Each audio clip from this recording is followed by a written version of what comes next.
أعوذ بالله من الشيطان الرجيم. بسم الله الرحمن الرحيم. السلام عليكم ورحمة الله تعالى وبركاته. الحمد لله رب العالمين وبه نستعين على أمور الدنيا والدين، ثم الصلاة والسلام على أشرف الأنبياء والمرسلين سيدنا مولانا محمد وعلى آله وأصحابه أجمعين ومن تبعهم بإحسان إلى يوم الدين. أما بعد، اللهم علمنا ما ينفعنا وانفعنا بما علمتنا وزدنا علما وعملا يا رب العالمين. Alhamdulillah. Gimana kabar Bapak sekalian? Alhamdulillah. Sekarang kita sudah masuk tanggal berapa Sya'ban? 5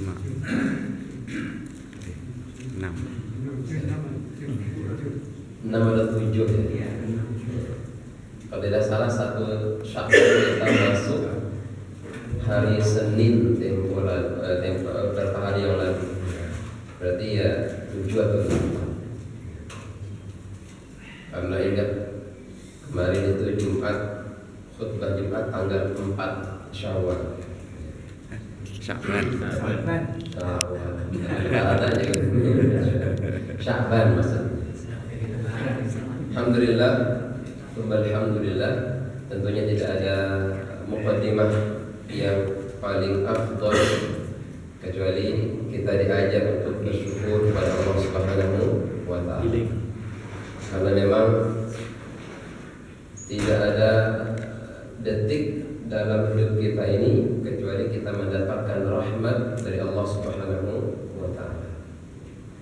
Bahkan setiap satu tarikan nafas kita adalah nikmat. Nikmat Pak ya? Iya. Bapak pernah isi oksigen yang gede tuh Pak? Berapa Pak harga oksigen?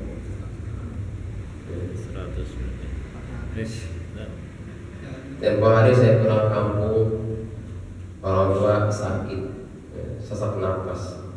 Kebetulan saya memanfaatkan waktu karena di kampung isi oksigen.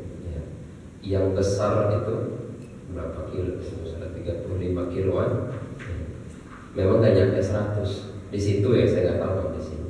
Sekitar 60 ribuan atau 70. Yang kecil itu sekitar, yang kecil yang 15 kilo sekitar 25 atau 30 ribu. Tapi itu yang besar itu saja 24 jam nggak nyampe 24 jam dihirup-hirup habis.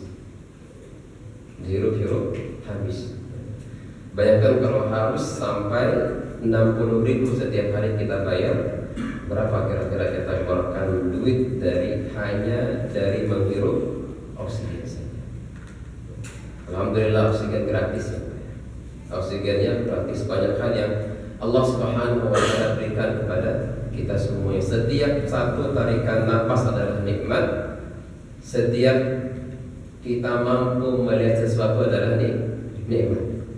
Setiap kita mampu memegang sesuatu, kaki kita bisa melangkah adalah nikmat. Maka mari bersama-sama kita jaga nikmat Allah Subhanahu wa Ta'ala. Cara menjaga nikmat pandangan tentunya kita berusaha memaksimalkan mata kita untuk melihat hal-hal yang positif. Membaca Al-Quran, membaca buku, misalkan adalah hal-hal yang positif. Maka sama dengan yang lain, nikmat pendengaran, nikmat tangan, bahkan nikmat akal juga mesti kita jaga. Dan salah satu cara menjaga nikmat akal adalah kita hadir di majelis ilmu. Termasuk malam hari ini Pak. Ini cara kita mensyukuri nikmat akal. Kita asah akal kita. Saya lupa, mungkin pernah saya sampaikan. Coba dilihat lagi tafsir surah At-Tin. Thumma radadnahu asfala safilin. Kemudian kami kembalikan, kata Allah, manusia itu ke tempat yang hina. Ada di situ penafsiran para ulama. Tempat yang hina itu maksudnya adalah ketika nanti tua renta, ya, mungkin umurnya usianya sudah sampai puluhan tahun, ya. Mungkin 80, mungkin 90, mungkin 100. Ada Pak zaman ini sampai 100? Ada. Ada ya? Ada. Tapi masih kuat Ustaz? Masih. Insyaallah, luar biasa. Kan umat yang Muhammad berapa Pak usianya? Sekitar 60 sampai 60 dan 70 kan? Itu dari hadis itu. Dan sedikit yang lebih daripada itu. Beda dengan umat-umat yang lain. Umat Nabi Nuh saja dakwah 1000 kurang 50 Pak ya. 1000 kurang 50. Berapa itu? 950 tahun. Masya Allah. Ratusan tahun umat Nabi Nuh. Dan kembali ke tafsir tadi, ada yang menafsirkan bahwa ketika nanti usia tua seperti itu, maka akalnya sudah mulai tumpul, akhirnya na'udzubillah pikun dia. Dan saya lupa apakah asar dari Ibnu Abbas atau yang lain, saya nanti pastikan insyaallah. Ada asar mengatakan orang-orang yang selalu mengasah akalnya, insyaallah potensi besar selamat dari pikunnya. Kemudian di situ disebutkan cara mengasah akal yang paling optimal itu adalah banyak membaca Al-Quran. Banyak membaca. Kita ada semuanya mesti banyak membaca, karena begitu kita baca, begitu kita ikut kajian majelis ilmu, majelis ta'lim, kita mengasah akal kita. Sama dengan mengasah pisau, tiap hari diasah, maka lama-lama insya Allah semakin hari semakin tajam ya Pak. Tapi kalau enggak diasah-asah, seminggu, 2 minggu, lama-lama tuh tumpul.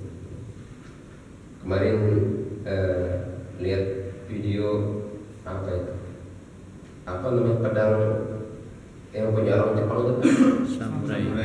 Samurai. Iya, apa namanya pedang? Samurai kan? Pedang samurai ada namanya katana.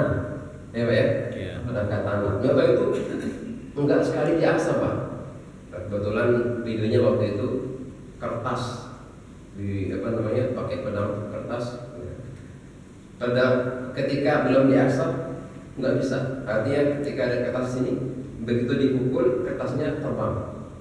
Nyata katana itu diasah tiap hari, diasah, bahkan macam-macam asah di situ di video itu. Yang warnanya hitam, yang warnanya putih diasah. Ketika sudah sampai puncak tajam-tajamnya, pedangnya hanya jalan saja melalui permukaan kertasnya terbelah sendiri, nggak pakai tenaga. Masya Allah.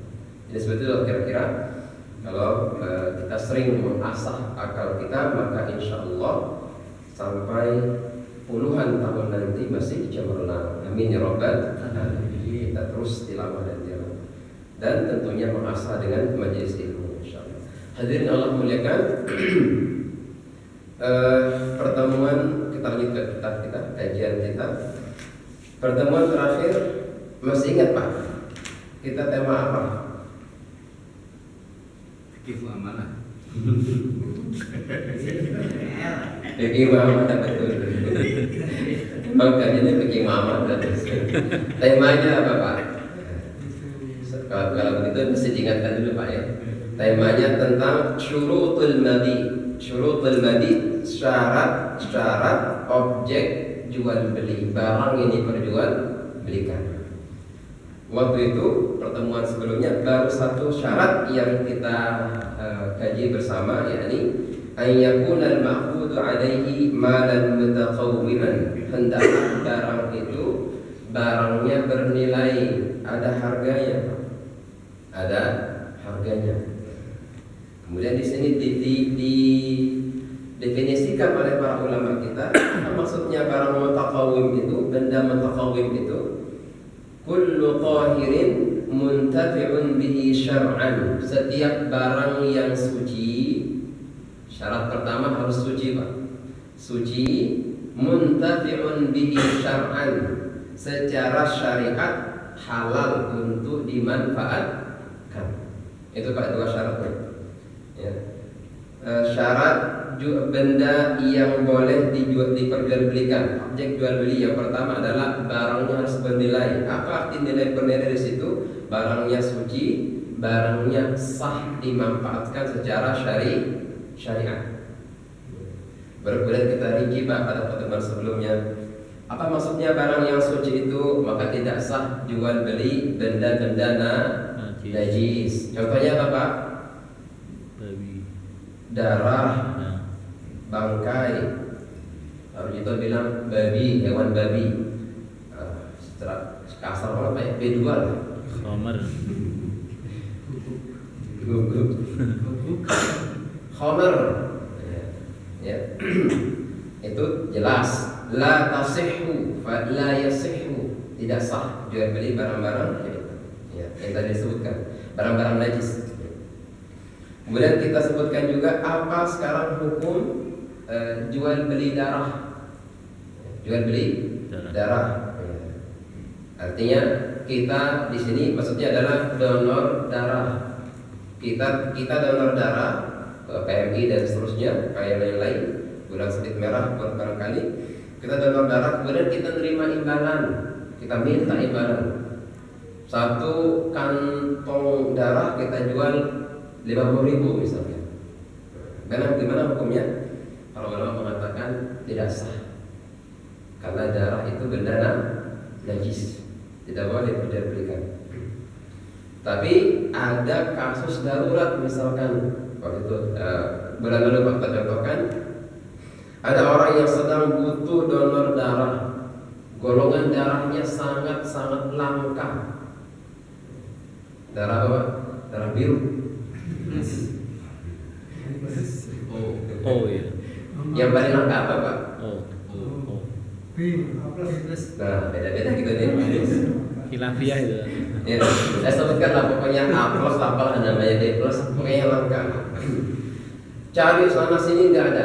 Tahu-tahu ada orang yang golongan darahnya sama, tapi kemudian orang ini tidak mau mendonor darah kecuali syarat satu kantong harus dibayar 500.000 misalkan. Dia langka darahnya. Mau tidak mau akhirnya ahlul baitnya, ahlul musibah, kemudian sudah saya bayar. Nah, bagaimana status uang itu? Kata para ulama, yang bayar tidak mendapatkan dosa, tapi yang menerimanya mendapatkan dosa. Karena tadi dia yang mensyaratkan harus bayar. Golongan darah saya langka katanya. Seperti itu kata para ulama. Baik. Kemudian lanjut lagi ini mengulang Pak ya. Jual beli bangkai. Entah matinya mati alami atau entah kecekek atau gimana, pokoknya jatuh mati aja. Itu jelas jual belinya tidak sah. Buat makanan ayam, buat makanan lele.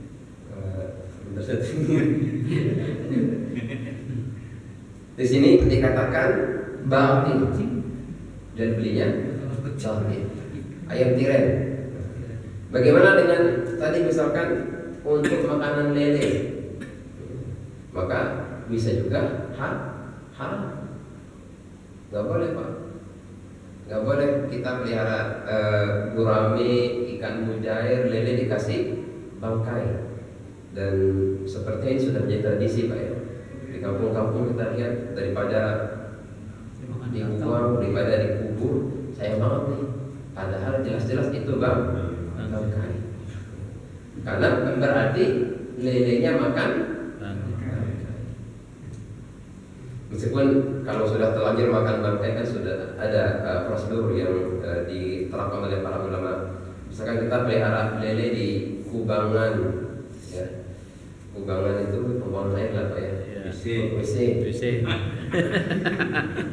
Itu kan makanannya ya kotoran kita, najis jelas. Ya. Nah, namanya itu adalah jalalah, hewan jalalah. Bagaimana cara pembersihannya? Kalau mau dibersihkan di apa bahasanya Pak? Di relokasi. air ya, Pak ya? Diambil lelenya, kemudian ditempatkan dia di tempat air yang suci, yang bersih, mungkin 3 hari, mungkin seminggu, sampai kita yakin ini neneknya sudah bersih. Setiap hari dikasih makan yang halal. Pelet itu halal sih Pak. Apa ya bahan pelet itu Pak? Halal insyaallah. Halal insyaallah. Halal insyaallah pelet. Mungkin ada yang pengusaha pelet yang tahu. Saya nggak tahu apa dari mana ya. Tapi mungkin apa namanya bekas gabah tuh Pak? Tepung ikan. Dedak mungkin. Mungkin ya. Selama halal maka kita yakin setelah lelenya kita kasih makan yang halal, setiap hari diganti airnya, maka insya Allah itu menjadi lele yang halal untuk dipotong dan digoreng, meskipun jijik juga kita makan. Baik, jelas jual bangkai di sini batil, tidak boleh. Hurrimat alaikumul maitah wad dam. Tadi di surah Al-Maidah, diharamkan bagi kalian bangkai dan darah. Ada pengecualian, yakni bangkai ikan dan bangkai belalang. Ya Pak ya, ikan dan belalang. Silakan boleh. Tapi meskipun bangkai ikan halal 1-2 hari juga mau nggak Pak kita makan Pak? Kita kalau ke pasar aja nyari ikan yang segar, ya nggak Pak ya? Kita periksa insangnya, kita tekan-tekan kulitnya. Ada kita lihat insangnya, oh insangnya warna Biru. apa tuh yang ciri-ciri tadi? Baru saya lihat. Ciri-ciri insang yang kena apa namanya Pak? Zat pengawet mayat itu? Formalin. Insangnya berwarna putih pokoknya putih-putihan. Jadi lihat insangnya, oh ini putih-putihan. Kita nggak mau juga makan. Tapi yang pasti selama dia bangkai ikan, bangkai belalang boleh untuk dikonsumsi. Baik, kemudian kita lanjut lagi. Dirinci lagi bagaimana tadi bangkai Pak, jelas bangkai ayam, bangkai kambing batil, nggak sah. Sekarang bagaimana jual beli tulang dari bangkai itu? Tulangnya, kulitnya, bulunya, kukunya kalau rusak, tanduknya dia bangkai. Tapi ada orang yang jual beli seperti itu. Nah, ini dirinci oleh para ulama. Jumhur ulama, mayoritas ulama mengatakan tidak boleh karena najis. Ini pendapat yang pertama. Dari pendapat mazhab Hanafi dirinci Pak. Kalau kulitnya sudah disamak, iya Pak ya, ini masih bulan lalu ya Pak.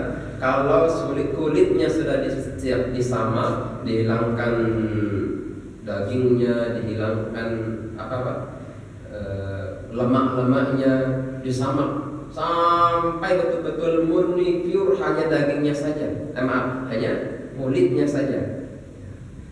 Kalau sudah disamak seperti itu, maka boleh diperjualbelikan bangkai. Yang biasanya dipakai kulit itu kulit apa Pak? Domba ya Pak ya? Atau kambing atau sapi. Ada sapi yang setrum misalkan, atau mati ya. Yang punya kan nggak mau rugi. Akhirnya potong, kemudian dikulitin, kulitnya disamak, dibersihkan, dijual sama dia. Kalau jumhur ulama mengatakan nggak boleh, tapi pendapat mazhab Hanafi membolehkan. Kenapa alasan mazhab ini? Mereka beralasan bahwa yang diharamkan itu adalah dagingnya. Sehingga ketika dagingnya kita bersihkan, lemak-lemaknya dibersihkan, maka menjadi sucilah kulitnya, barulah sah diperjualbelikan. Begitupun dengan tulangnya, bulunya dan seterusnya. Ya. Di situ juga alasan mereka adalah bahwa tulang itu selama tidak lengket daging di situ, maka sah itu diperjualbelikan. Kalau kita ke museum misalkan, atau tahu ada binatang yang bangkai dia, museum beli kerangka-kerangkanya doang. Tapi nggak tahu juga Pak, itu yang digusur itu tulangnya tulang beneran atau tulang modifikasi? Ada yang modifikasi, ada yang beneran. Mungkin ada yang benar juga Pak ya. Kalau sudah bangkai dia aja. Pendapat salah untuk pendapat dari mazhab Hanafiyah membolehkan diperjualbelikan. Baik. Kemudian jual beli kotoran hewan. Bagaimana Pak hukumnya? Boleh menurut pendapat mazhab Hanafi. Boleh Pak, mazhab Hanafi. Bagaimana dengan mazhab Syafi'i? Mazhab Syafi'i ya. Mazhab Syafi'i mengatakan boleh. Boleh Pak, tapi makruh. Boleh tapi makruh. Jadi bisa kita jual beli kotoran sebagai pupuk Kompos. kandang, kompos. Kotoran apa misalnya Pak? Ya. Ayam atau apa? Dom, kambing, sapi, Kebun. ada Pak yang jual beli itu Pak? Ada. Di kampung, Pak di sini jarang. Ada Pak. Karena jarang ada kandang di perumahan ya Pak. Ya. Bisa diomelin tetangga gitu. Kandang ayam ada. Ya, kandang ayam. kandang ayam. Ya. Fuqaha Hanafi mengatakan boleh. Ya. Mazhab Hanafi mengatakan boleh karena bisa dimanfaatkan untuk menyuburkan tanaman. Kata mazhab Syafi'i juga boleh. Ya. Boleh untuk pupuk tetapi hukumnya Pak makruh. Nyata mazhab Syafi'i makruh ya Pak ya. Kata mazhab satu lagi, kata mazhab Hambali tidak boleh. Mazhab Hambali mengatakan tidak boleh kalau ternyata kalau mazhab Hambali itu Pak dilihat dari kotorannya. Artinya kalau hewannya suci, hewannya boleh dimakan, hewannya halal, maka kotorannya boleh. Tapi kalau hewannya nggak boleh dimakan, apa Pak? Misalnya Pak? Babi. Bego atau guguk, kelelawar misalkan, boleh nggak Pak kita kasih kelelawar Pak? Tidak boleh. Itu kan bertaring. Bertaring. Ada kalau hewannya tidak boleh dimakan, maka begitu pun juga kotorannya tidak boleh. Ini kata mazhab Hambali. Ya intinya boleh. Kemudian ada juga yang tadi merinci tadi kalau mazhab Syafi'i membolehkan tetapi makruh. Baik. Lanjut lagi. Syarat yang kedua tadi kan Pak, syarat pertama adalah harus suci. Yang kedua tadi syaratnya juga boleh dimanfaatkan secara syariat mengatakan sah untuk dimanfaatkan. Nah, di sini juga dibagi dirinci oleh para ulama. Hukum jual beli apa Pak? Guguk anjing. Ada orang yang jual beli anjing. Mazhab Hanafiyah mengatakan boleh sah jual beli guguk B1 ada Pak ya? Benar B1 sah. Tapi jumhur fuqaha mengatakan, jumhur mayoritas ulama fikih mengatakan tidak sah jual beli B1. apa Pak? Jual beli B1 tidak boleh. Kemudian mazhab Maliki mengatakan boleh selama anjing ini digunakan untuk berburu atau Penjaga. anjing penjaga. Makanya kalau Bapak punya bisnis yang biasanya menemukan suka digunakan anjing penjaga, biasanya jual beli bahan bangunan. Ada tuh yang biasanya sengaja pelihara anjing di situ. Kalau niatnya adalah untuk menjaga atau menjaga rumah, menjaga toko, menjaga penjaga, maka diperbolehkan untuk pendapat mazhab Maliki. Baik, dan terakhir kita ulangi lagi, jual beli kucing. Yang melihara kucing Pak? Banyak. Ada yang melihara kucing Pak? Banyak. Itu menurut ulama kita jawazi bai'ihi, boleh jual beli kucing, apapun bentuk kucingnya. Kucing Persia, kucing apa lagi Pak? Kucing lokal barangkali. Kucing selama kucing ya Pak, kucing garong itu kucing nggak Pak? Kadang-kadang kucing gitu. Iya, kucing-kucingan ya. Baik, diperbolehkan oleh para ulama. Nah, kita lagi sedikit pembahasan kita. Sekarang bagaimana hukum bai'u siba'il bahaim, jual beli binatang buas, wa jawarihit thair, burung pemangsa. Ada orang yang hobinya melihara elang, yang pemangsa lah, atau hawam, hewan-hewan berbisa. Insyaallah. Ular. Ada pelihara ular Pak? Dia apa tuh namanya, si Panji atau Panji Pak, di TV punya kobra namanya apa nama kobra yang Panji? Garaga, udah banget ularnya. Bagaimana hukumnya? Bagaimana hukum jual beli hewan-hewan tersebut? Ittafaqal fuqaha ala adami jawaz. Ini pendapat yang pertama adalah tidak boleh. Pendapat yang pertama nih Pak. Pendapat yang pertama mengatakan tidak boleh.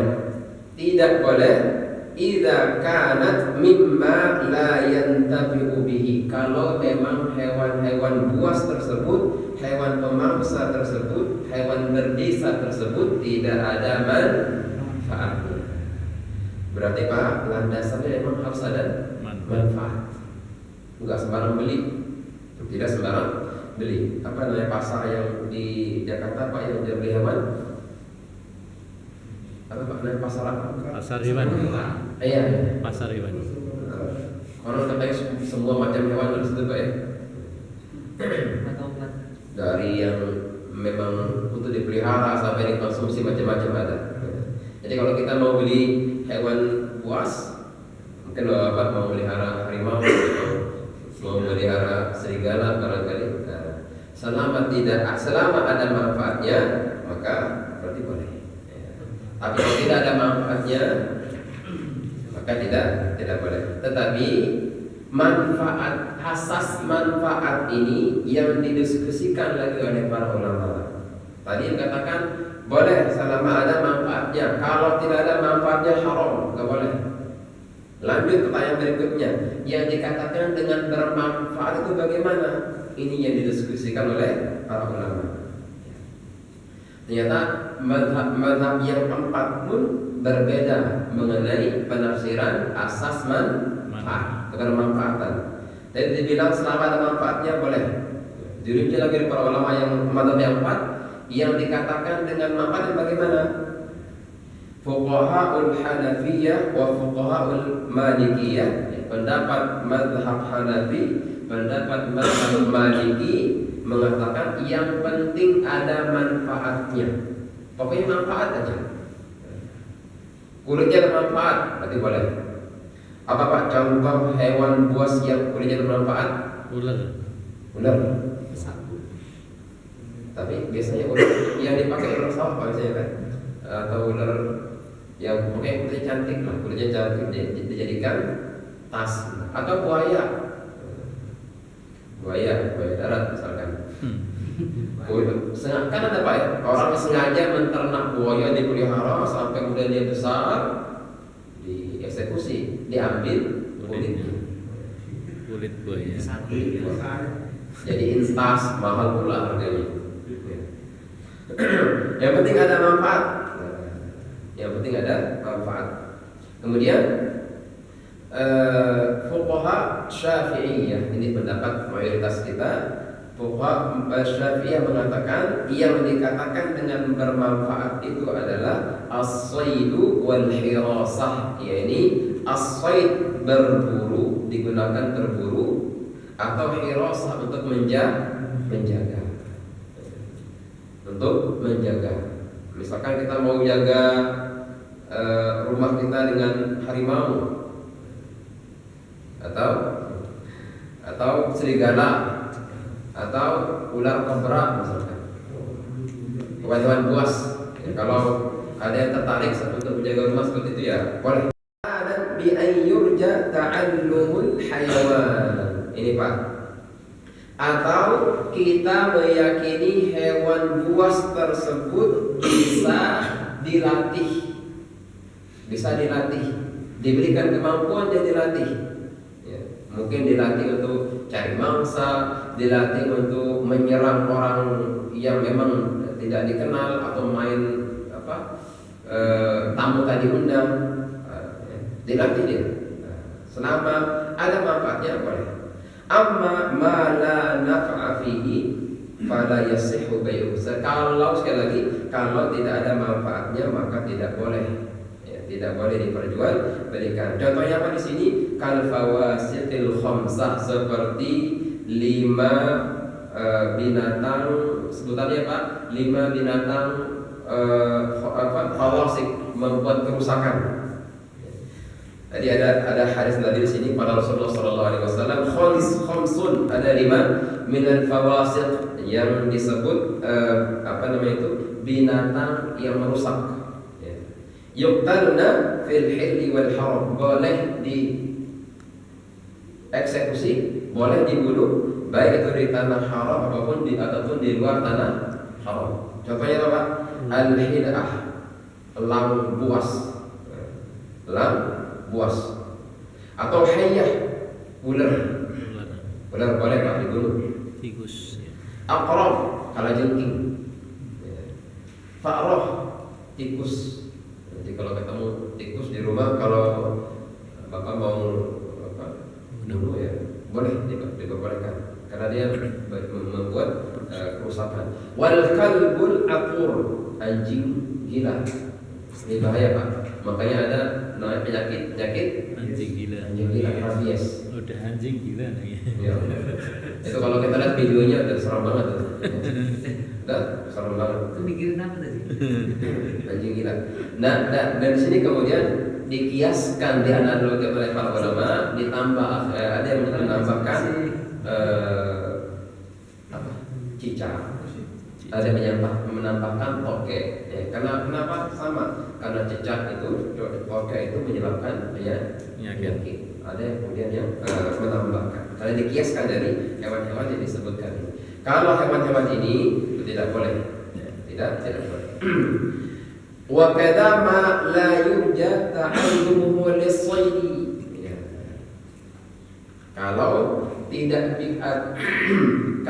kalau hewan tersebut tidak bisa diharapkan untuk diajar, artinya emang dia sudah sangat puas, kita mau latih apa nggak bisa, boleh. Tetapi kalau seandainya al-fahdu, harimau, ya Pak sekalian, macan tutul, bisa kita manfaatkan, kita latih untuk berburu, maka diperbolehkan. Wal fil lil qital.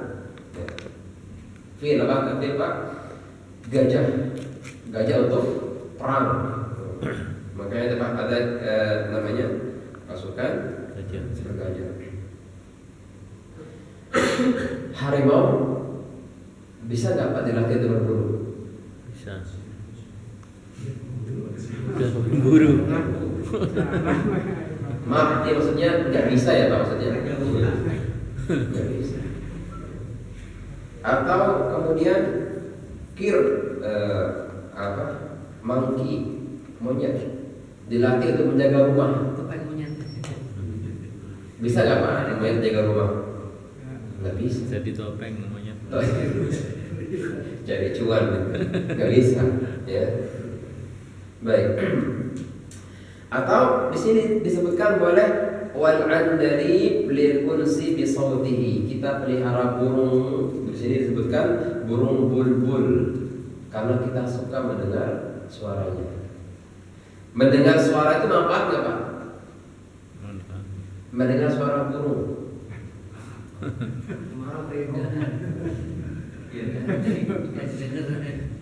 Atau di sini juga disebutkan tawus lil unsi bilaunihi. Ada yang melihara burung merak karena dia suka dengan warnanya. Ya. Maksudnya di sini adalah suara burung tadi manfaatnya buat kita Pak. yang seneng manfaat. Yang senang manfaat itu. Makanya ada festival guru. Ya, ini diperbolehkan Pak ya selama kita jaga, kasih makan, dirawat bahkan. Tapi kalau orang yang suka itu luar biasa, dimandiin pagi, siang, sore, malam, ya, semprot makanannya, makanannya dijaga, ya, disayang-sayang. Ya. Ada juga orang yang suka melihara karena dia suka warnanya, tadi itu merak, ya. Apalagi ya yang suka warnanya Pak. Selain merak apa Pak? Hewannya pokoknya dia memanfaatkan warnanya ketika meraknya ekornya naik dia suka warnanya. Itu diperbolehkan. Baik, itu pendapat fuqaha Syafi'iyah. Itu hewan buas ya Pak, hewan buas. Baik, kita lanjut kemudian kita pindah lagi. Bagaimana hukumnya dengan jual beli alat-alat, di sini disebutkan alat-alat hiburan dan alat-alat musik. Ya, alat musik, gitar, apa lagi pokoknya macam-macam apa? Drum, Seruling, piano, ya, piano dan seterusnya. Kita lihat pendapat yang pertama, ya. Dhahaba as-sahibani min fuqaha al-Hanafiyyah wa jumhur al-fuqaha, mayoritas ulama kita, ya, mayoritas ulama fikih mengatakan tahrimi bai'i alatil lahwi al-muharramah wal ma'azib illa ma jaza isti'maluhu minha. Tahrim, apa tahrim Pak? Haram. Belum sepemah nih. belum. Tahrim.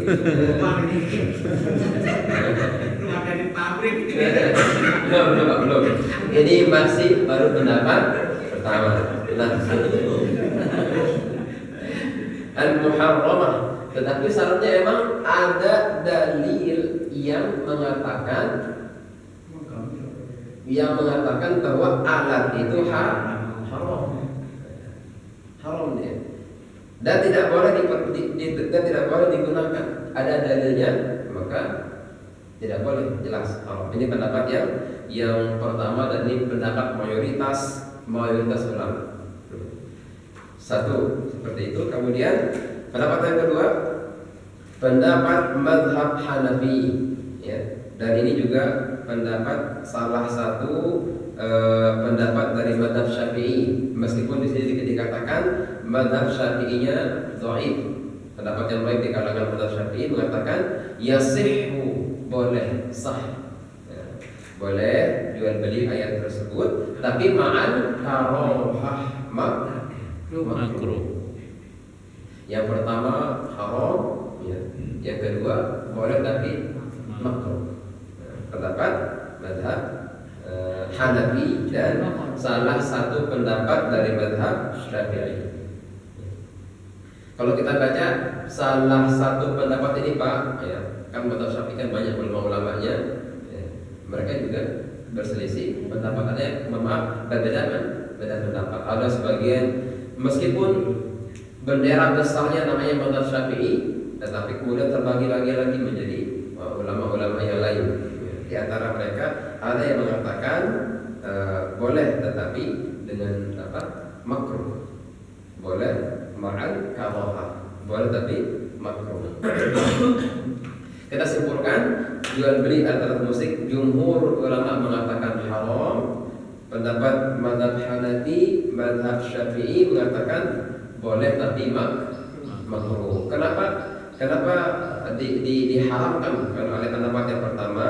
Alasannya adalah lianna hadhihi alat, karena alat-alat ini uiddat lil maksiyah, biasanya digunakan untuk kemaksiatan. Wallahu a'lam. Benar gak Pak? Iya. Mungkin ya Pak. Lebih sering biasanya digunakan untuk kemaksiatan. Baik, itu alasan keharamannya. Makanya tadi dikatakan pendapat mazhab Syafi'i boleh, ya. Boleh tapi makruh. Boleh tapi makruh. Dan itu pun dengan syarat yang lain, selama tidak digunakan untuk kemaksiatan.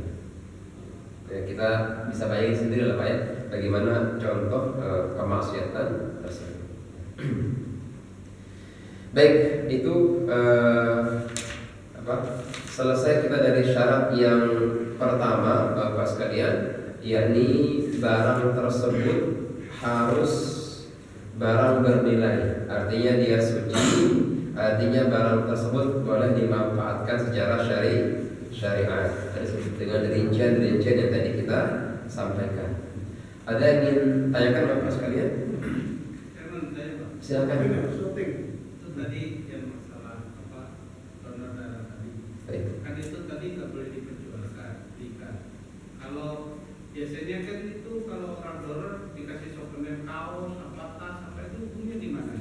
Oh, iya. Baik. Kasih saya. Motor ya mana?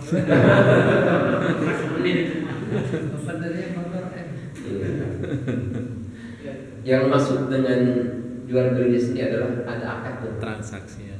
transaksi. Betul-betul saya kalau mau donor, saya harus menerima uang. Ya. Karena saya nggak mau, kalau saya nggak mau donor kecuali Anda bayar. Ya. Kalau emang saya nggak ada niat apapun, yang penting saya donor bantu orang, selesai itu saya dikasih telur, dikasih motor saya juga mau. Dikasih souvenir, baju atau apa, dikasih macam-macam, susu mungkin. Di masjid di rumah itu kalau ada donor darah bisa dikasih susu, telur. Susu putih. Kalau kita beli yang di rumah sakit hukumnya gimana? Kalau beli yang di rumah sakit, Perawatan itu. tapi biasanya Gratis. Rebus mahal juga. beli Pak. Beli. Tapi untuk perawatan tentu kan. Kembali kepada darurat tadi ya Mas. Tadi kan berapa harga per kantong Pak darah itu Pak? Saya nggak tahu juga. Ada orang kesehatan di sini Pak. Untuk kirim kesehatan. Karena mungkin kita bisa pelajari terlebih dahulu. Yang pasti di sini dia masuk konteks darurat. Ya, konteks darurat. Cuma mungkin kalau ada orang kesehatan bisa kita konfirmasi untuk apa biaya itu. Ya mungkin untuk kendaraan ke sana, mungkin juga untuk relawan yang bertugas sebagai ambil darahnya. Itu kan beda cerita, beda cerita. Untuk menyimpan. Yang di sini adalah murni, artinya betul-betul saya beli darah dari Anda dengan orang tadi mau donor darah dengan syarat harus dibayar.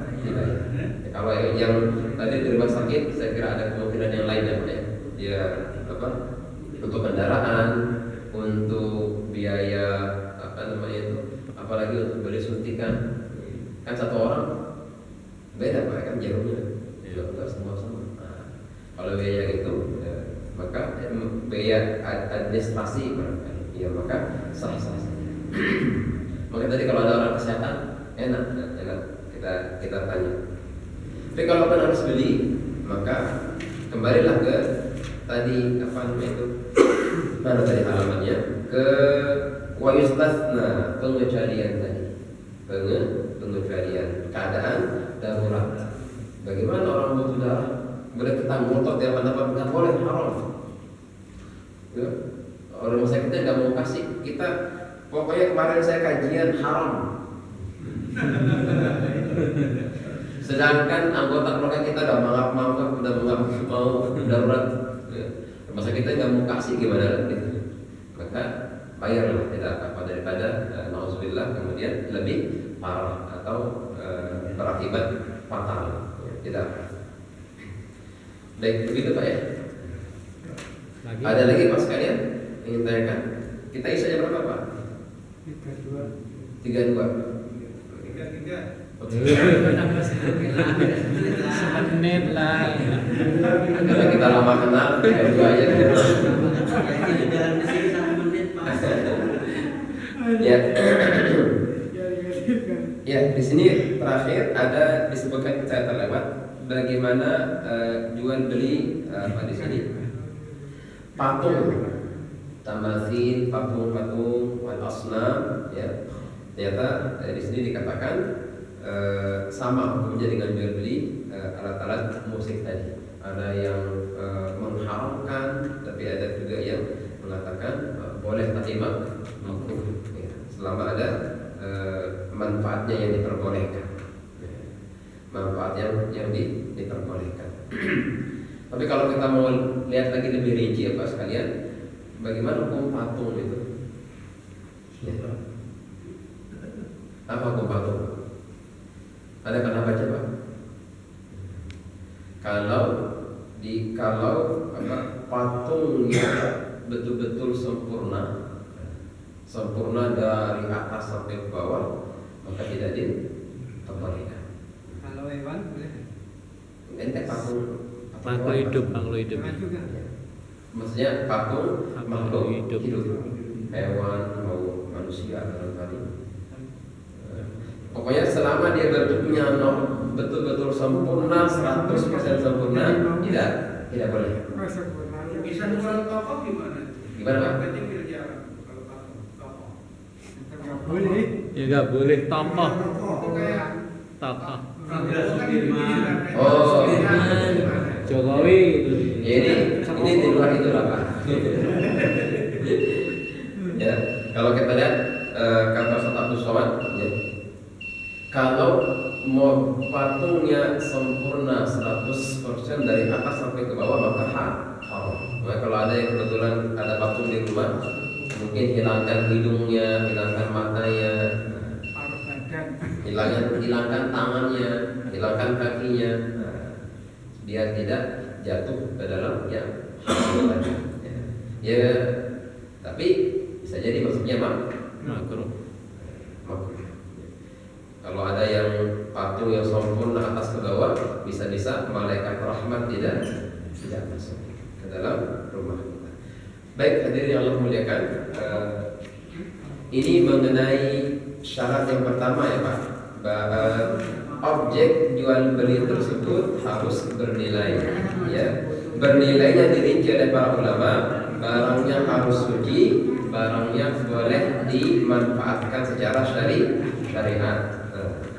Dan insya Allah pertama selanjutnya kita akan masuk ke syarat yang kedua, yakni barang tersebut tidak masuk dalam kategori barang yang dilarang secara syariat. Kalau macam itu foto-foto sama kayak wali-wali kayak gitu, foto macam makruh atau enggak? Baik, foto. Ada yang sebat foto Pak? Semua senang. Foto mantan. Boleh. Bisa diamuk sama istri. Foto, baik, foto itu Pak sekalian, ya. Foto pertanyaannya adalah foto sama nggak sama patung? Beda. Kalau beda, maka tidak sama hukumnya dengan patung. Foto ada yang mengatakan foto itu sama dengan bercermin. Kita cermin, kita hanya pindah bayangan ke cermin tersebut. Pindah bayangan ke cermin tersebut. Ya. Maka kalau bapak punya foto, misalkan foto anak wisuda, foto bapak-bapak wisuda, ya, Masih kecil. bukan, beda dengan patung. Ada yang mengatakan bahkan foto itu nggak apa-apa. Yang dilarang itu adalah kalau bendanya, patungnya punya bayangannya, ada bayang-bayangnya. Kalau foto nggak masalah. Tapi tetap juga ada yang mengharamkan. Kehati-hatian. Kalau mungkin tadi itu walinya sampai dikultuskan, sampai misalkan yang diwati-wati adalah jangan sampai ada foto orang yang kita kultuskan sampai disimpan di dompet. Wah, ini jimat keberuntungan. Sim. Wah, ini Sih kan berjual polisi. kalau tidak ada foto ini saya nggak dapat rezeki, nggak dapat uang hari ini. Wah, itu yang bahaya. Itu yang dilarang. Tapi kalau biasa saja, kemudian nggak ada pun nggak apa-apa ya. Ya, tidak terlalu dikultuskan. Baik, jadi foto beda sama patung. Ya, ya. Baik, saya kira cukup untuk hari ini. Semoga ada satu hal yang bisa kita ambil sebagai hikmah. Dan mohon maaf jika ada hal yang kurang berkenan. Kita akhiri dengan lafaz alhamdulillah. Alhamdulillahirabbil alamin. Doa qatil majlis. Subhanakallahumma wa bihamdika asyhadu an la ilaha illa anta astaghfiruka wa atubu ilaik. Wassalamualaikum warahmatullahi